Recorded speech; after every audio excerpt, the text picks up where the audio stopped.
This is the perfect rheumatoid arthritis Christmas cookie. Hi, I'm Hermann. I'm a radiologist from Berlin and I have a special interest in imaging of arthritis. And today we will speak about rheumatoid arthritis and we will use a cookie or even something else to explain the different stages of the disease. You know that I started about 2 years ago to use cookies of all sorts to explain different rheumatic diseases. So here is the famous syndesmophyte cookie. I made a new one just to demonstrate you how this was going. But today we will not speak about the changes on the exoskeleton. We will speak about peripheral joint diseases. So why not look at a normal joint first? Here we see a metacarpophalangeal joint. You see the head of the metacarpal bone, you see the base of the proximal phalanx, and you can see there is the cartilage here marked as a blue lining covering the bone. Most of you know that there should be also some synovial lining outside here at the joint capsule, but this was too difficult for me to produce. But looking at this joint that is affected by arthritis, we now can see the synovial membrane, which I marked here in red. So again, we see the bone, we see the cartilage and the joint space, and we see the synovial membrane is now thickened, which is called synovitis or even pannus tissue. And this synovitis is very aggressive and goes into the bone. So you can see that this synovitis is growing into the bone here and there and there. And this is due to the bare areas where there is no cartilage covering the bone. And that produces the typical erosions that we can see in rheumatoid arthritis.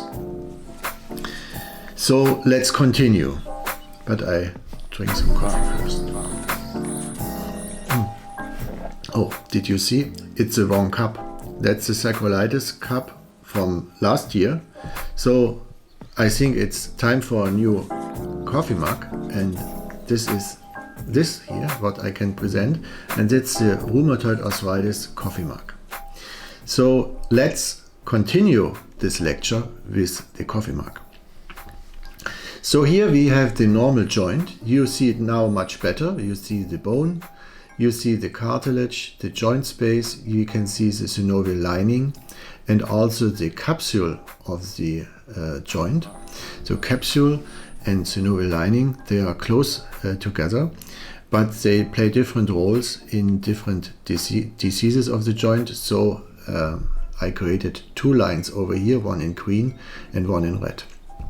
In the early stage of rheumatoid arthritis, we see a proliferation of the synovial lining, and this is called synovitis or even pannus. Later on, there might be also bone edema in some patients. We see the bone edema here going into the bone, and synovitis is evolving even more. So this bone edema is usually a very bad sign because it shows very active rheumatoid arthritis, and it's also of prognostic value as these patients are unfortunately having a rapid progression of their disease. Going further, we can see that the synovitis is increasing comparing to this stage here. It's even more. The joint capsule is still well preserved, that's very important, and you can see that the pannus tissue is growing into the bone at these sites, and these sites are the bare areas. You can see that the cartilage is not going to the capsule, so there's a small gap, and this gap is the bare area where we then have the ingrowth of the pannus into the bone. And you can see that there are some erosions that are surrounded by bone marrow edema, and there are other erosions that have no bone marrow edema. In my personal experience, only about 15 to 20% of patients with rheumatoid arthritis have bone marrow edema at their joints. Looking at the final stage.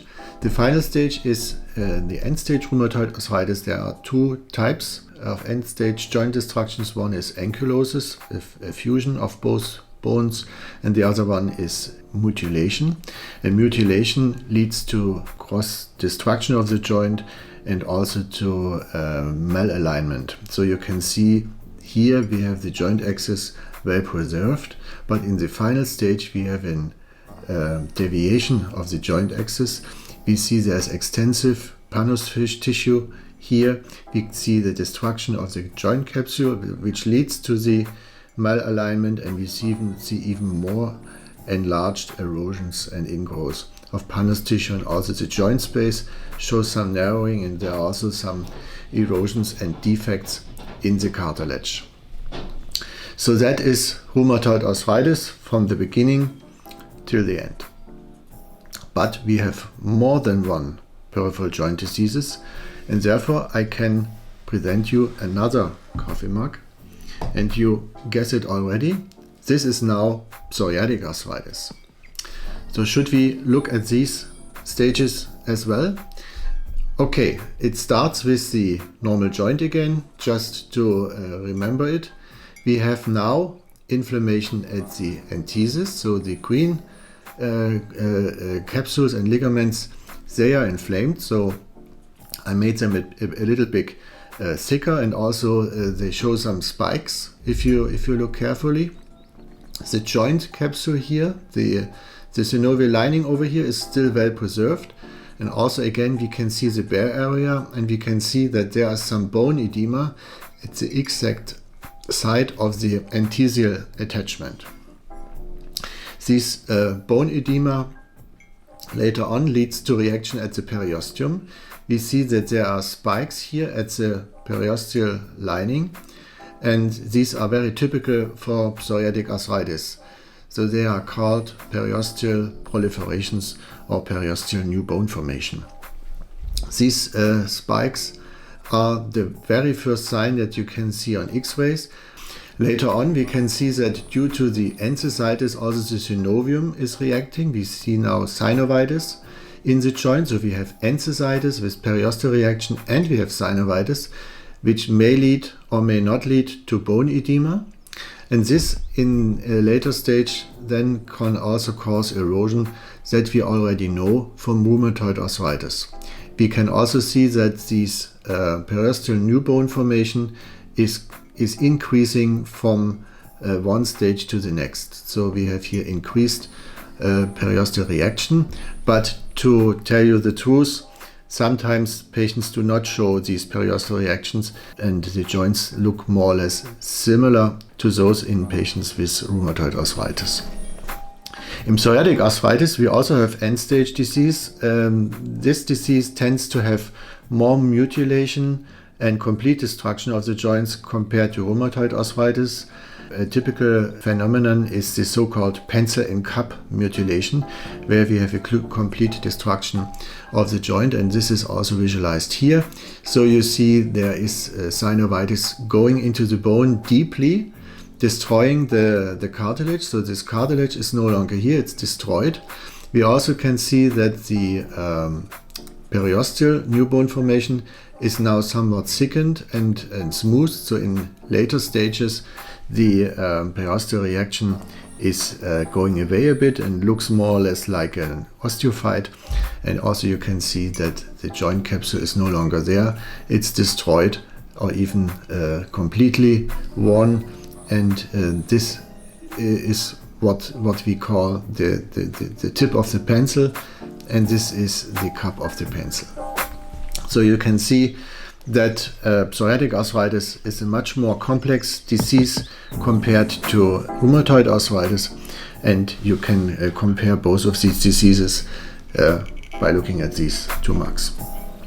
Okay, I hope it was fun for you watching this video. It was a lot of fun for me creating the drawings that are now printed on these coffee mugs. You can have your own coffee mug for sure, but it was important for me to raise awareness for arthritis imaging, to make it an interesting field in musculoskeletal radiology. I know not many radiologists have access to rheumatic patients. Therefore, it's very important to study it by looking at cases and looking maybe also at cookies or at coffee mugs, whatever. So thanks for watching. I wish you a very nice and very peaceful Christmas time, and Happy New Year to all of you. Thank you and bye-bye.